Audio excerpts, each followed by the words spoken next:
Hey everyone. Today we're going to be taking a look at the brand new Gatelab plugin by Audiomodern. Just this morning I got an email that this plugin was released, and I figured I'd make a review and share my initial thoughts with you. This is my genuine first impression of the plugin, and I'm going to try to figure it out as quickly as I can and potentially help you learn a bit about it and see if you want to use this plugin in your own work. I have a very short demo here. It's just a drum kit, a bass, and a Rhodes electric piano, and I currently have Gatelab on the Rhodes. I'm going to go through the manual and go over the controls with you while demoing it out on this Rhodes. First, I'll show you what the demo sounds like without any of the processing from Gatelab.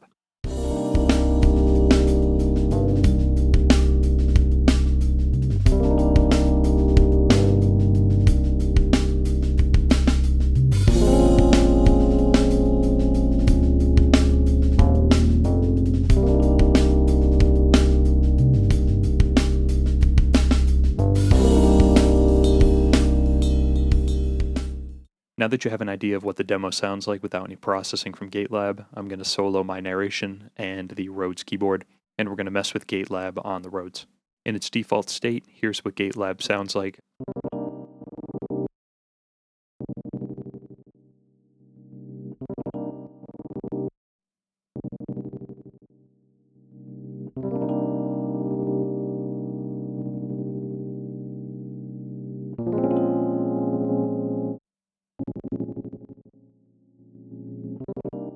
Let's dive a bit deeper into some of the other functions of the plugin.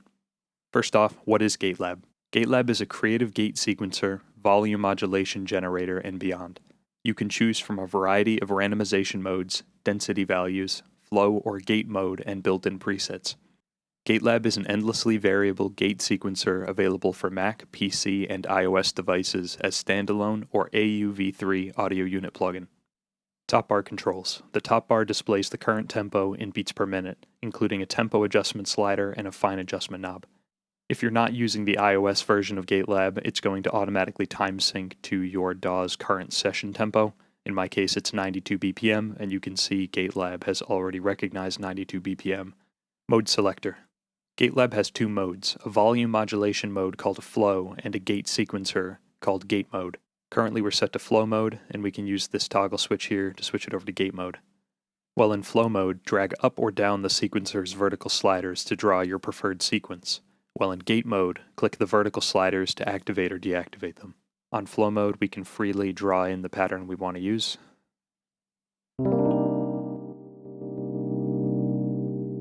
And if we switch it over to gate mode, all we have to do is click to fully activate that particular step, or click again to deactivate that step. Randomization. The three modes of randomization: settle, normal, and complex.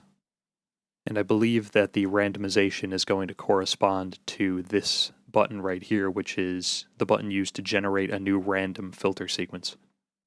So this is settle, that's normal, and that's complex.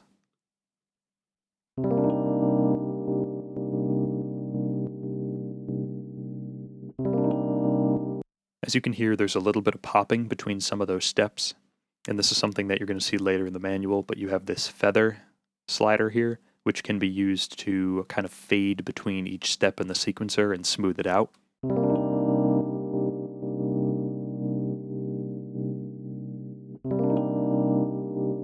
And it does a pretty good job of removing some of those pops.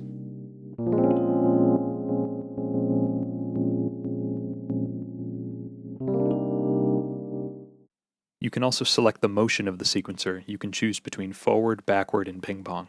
Currently we're set to forward. Let's try backward.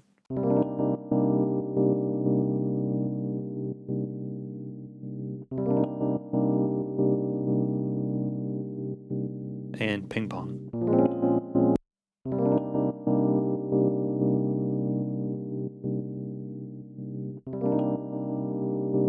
Okay, so ping pong is backward and then forward, or forward and then backward. Infinity mode. While enabled, the infinity mode takes full control of the sequence and generates a completely new pattern each time a new pattern starts, loop, so you can just sit back and have it perform for you. You can also select how many times the pattern shall remain the same until it regenerates a new one. For example, if x2 is set, then each pattern shall play 2 times until the mode regenerates a new pattern, and so on. Use the right and left arrow buttons to increase or decrease the infinity mode number, or scroll up and down, drag the infinity mode number to make faster changes. Let's give the infinity mode a shot. Activate it here, and let's keep it set to 1 initially. I'm going to set this back to forward.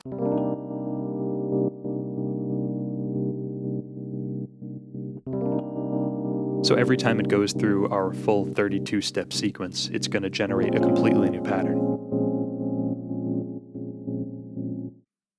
If we bump the infinity mode number up from 1 to 2, it should go through our entire sequence twice before generating a new random sequence.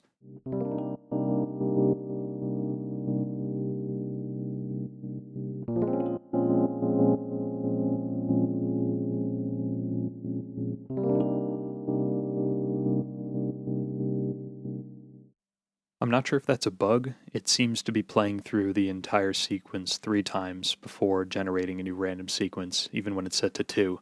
Let's see what happens when we bump it up to 3.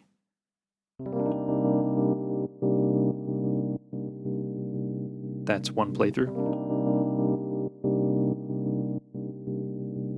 That's 2. That's 3, and now it should change. Oh, I guess it's going to play through 4 times. Yep. You also have bypass, which will bypass the plugin entirely. Next to your bypass switch, you have a trigger button. If your sequencer is on and you press the trigger button, it'll temporarily turn it off as long as that button's held. And if your sequencer is off, it'll temporarily turn it on as long as the button's held.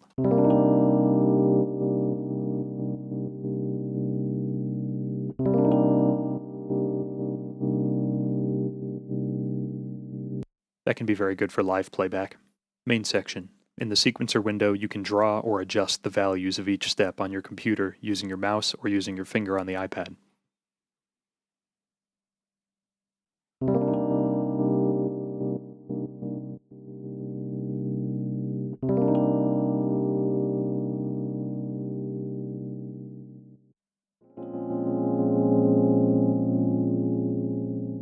Click here to toggle between a monophonic or stereo output for the sequencer. In stereo mode, you can use the Link L button, which, while enabled, will copy any actions you draw in the sequencer to both channels. If I'm on stereo mode and I click L and I draw on the top, it's going to duplicate it on the bottom. One thing you can also do if it's not linked is have 2 unique patterns going, one for the left channel, one for the right channel, and use this little button over here to the right to copy that sequence to the other channel.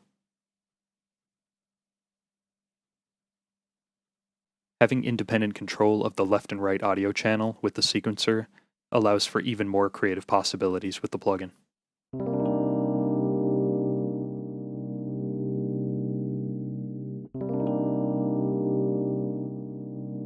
This drop-down menu allows you to select your sequencer's quantization rhythm.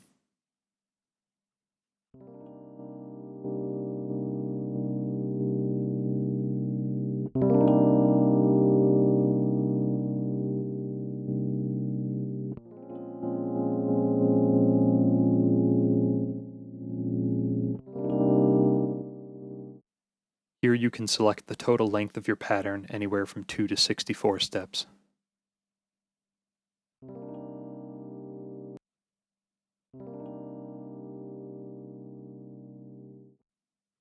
And this top bar here is the slider that's going to show how many different steps of your total amount of steps you have activated.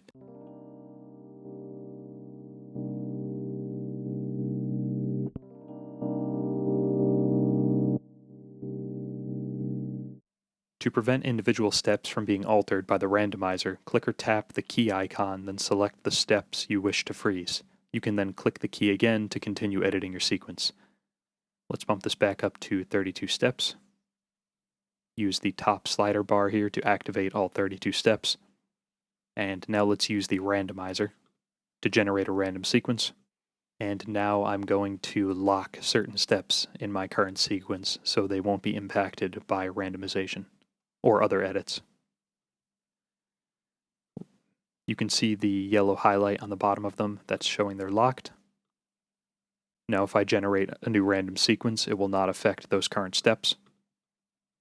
Click this back button to unlock all of the steps that were locked. Density mode. Density mode gives Gatelab the ability to split the steps and create more interesting rhythms. By default, density mode will be set to 0. By setting it to another number, like 2, the next sequence that will be generated will include 2 steps that will be affected by density. Okay, let's turn on density mode. Bump it up to 4. Below each step here, you can click and drag to add how many steps you want for that particular beat.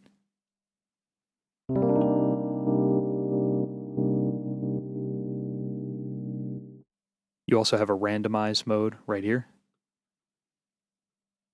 If your number's set to 4, it will create 4 randomized steps that will have one of 3 different density mode values. The 3 density mode values are H, 2, and 3. H stands for half step, which splits the step in 2, playing only the first half. A value of 2 splits the step in 2 pieces, and a value of 3 splits the step in 3 pieces. Drag these values up or down to adjust them. If I set this to H, you can see it's only going to play the first half of this particular step. If I set it to 2, it's going to create a double of that particular step, and 3 will create 3.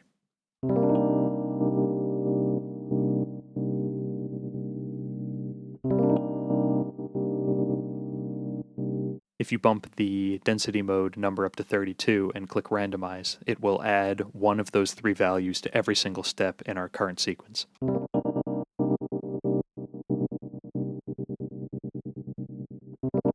Presets. Gatelab comes with 40 factory presets in mono and stereo mode. Click the Presets button to enter the Presets menu. That button is right here. You can flip through pages, but there's only 40 built-in presets, so there's only 2 pages. Click any of the presets to select it. The selected preset will be highlighted. You can also tweak any of the presets and save it as your own preset. Let's choose a random preset right here. Double-click on it to bring you back to the main view.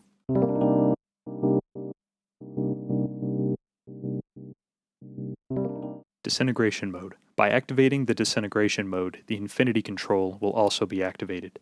That disintegration mode is right here. The disintegration mode works in combination with the infinity number. By setting the infinity number to 4, every single time the sequencer's cursor goes around, it will start disintegrating the sequence, and within 4 playthroughs, it will have disintegrated the pattern to an empty sequence. Let's set that number to 2 and see how it works. Generate a random sequence, and I'm using disintegration mode.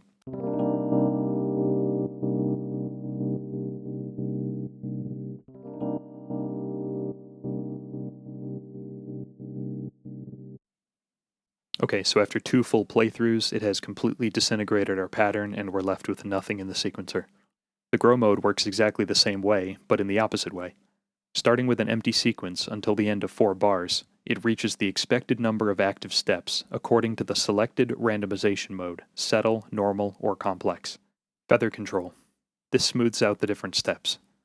By increasing this control, the smoothness will be increased between the different steps. Right here's the feather slider. If you bump it down to 0, you're going to hear kind of a glitchy, popping choppiness between each particular step.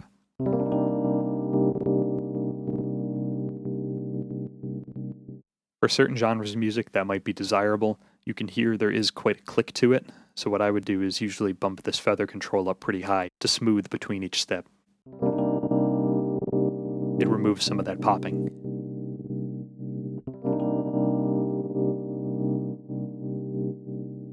Shuffle. This allows you to get shuffled grooves within the gating.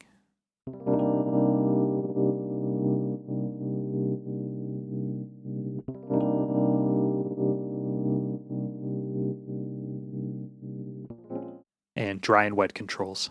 Set by default at 100%, you can decrease it to make a mix between the two, the dry signal and the wet signal. When it's set to 100%, the only audio you're going to be getting is the processed audio by Gatelab. As you bring that dry-wet slider down, you're going to be getting more of the original signal not being processed by Gatelab.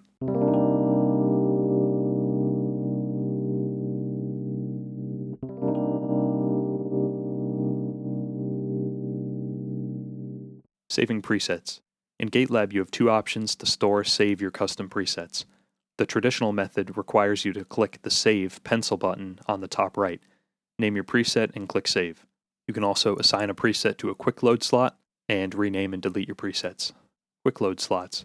The second option is what we call quick load slots. Once you have a pattern that you want to save, simply by clicking to an empty slot will automatically save the current pattern to this slot number. Once a saved preset is there, it can be recalled with the press of a button instantly rather than choosing it from the Load Preset top right menu. This is extremely helpful in live jam situations where you can load up to 16 different presets and quick fire them with the punch of a button. The slot preset that is currently playing will be displayed with blue color. Midi control. Gatelab can send out 2 Midi channels that can control different instruments or audio effects within your project. Click the Midi button to open the Midi Options tab. Midi channel number 1 and Midi channel number 2 correspond to the 2 Midi channels Gatelab has in stereo mode. The steps of each channel send Midi information to another instrument, or another effect within your project. Set your instrument's Midi input to Gatelab in order to be able to receive the Midi messages that Gatelab sends. Turn the Midi channel on. Select which message Gatelab will send out. Select the Midi input of any of the parameters within your instrument or effect to be the same as Gatelab, like CC3. Adjust the minimum and maximum values that the messages will be sending out, between 0 and 127, which are all of the possible values for Midi. Settings. On the top right Settings gear icon, you will have access to Midi settings, and also Ableton link for the iOS version of Gatelab. You can select Set Midi CC Channel and set different CCs for your controls and/or automation settings.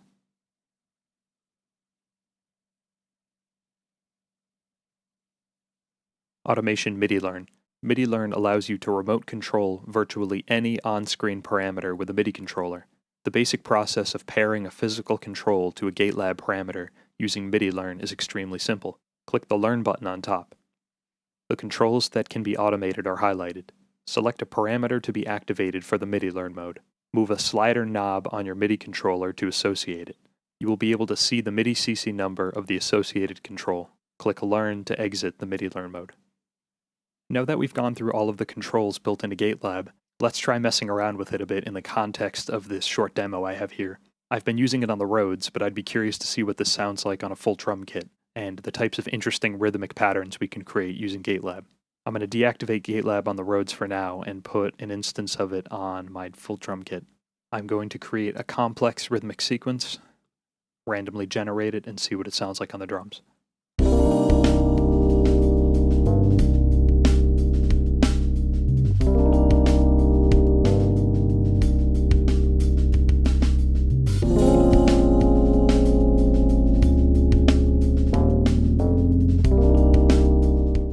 I love having independent control of the left and right audio channel. You can get very unique stereo movement and motion using that. How about if we create a full sequence here so nothing's being impacted? I'm going to copy that to the bottom channel, and then I'm going to flip it over to gate mode, and I'm going to try to create a simple gated rhythmic sequence with the drums.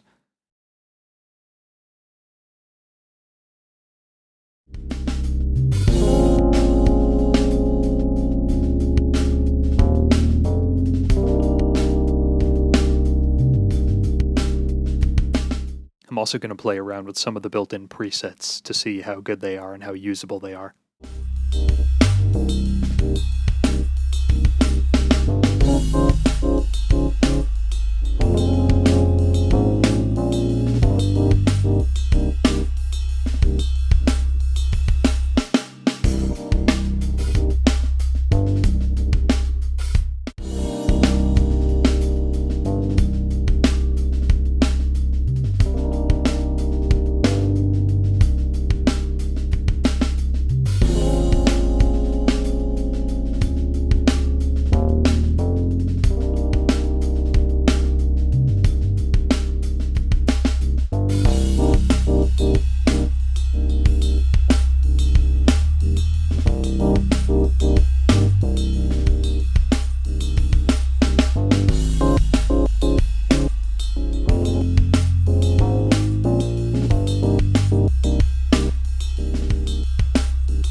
After messing around with Gatelab for about an hour, I'm honestly really impressed with the sound quality, the usability, and the different amount of features and functions that the plugin has.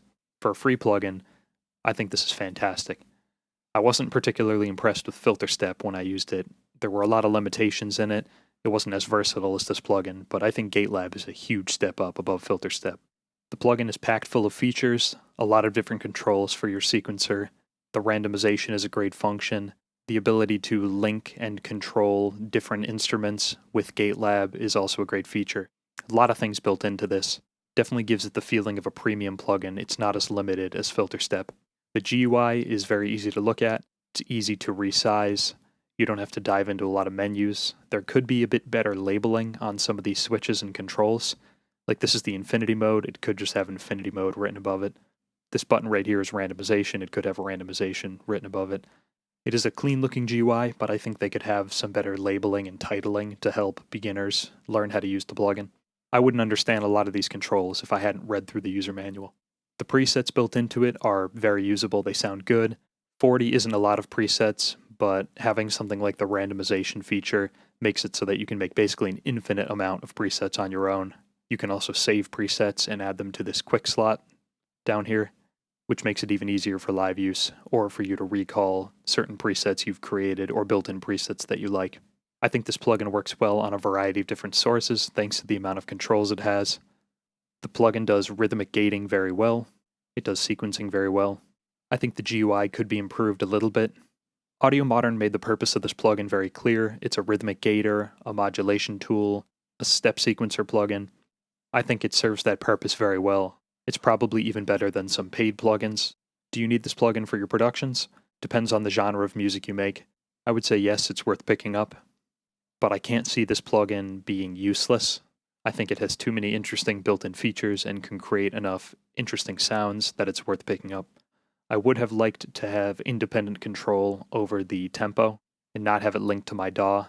Although if you want to do something like halftime, you can just bump your step sequencer quantization rate from something like 1/16th note to 1/8th note, and now it's going to play at half the speed.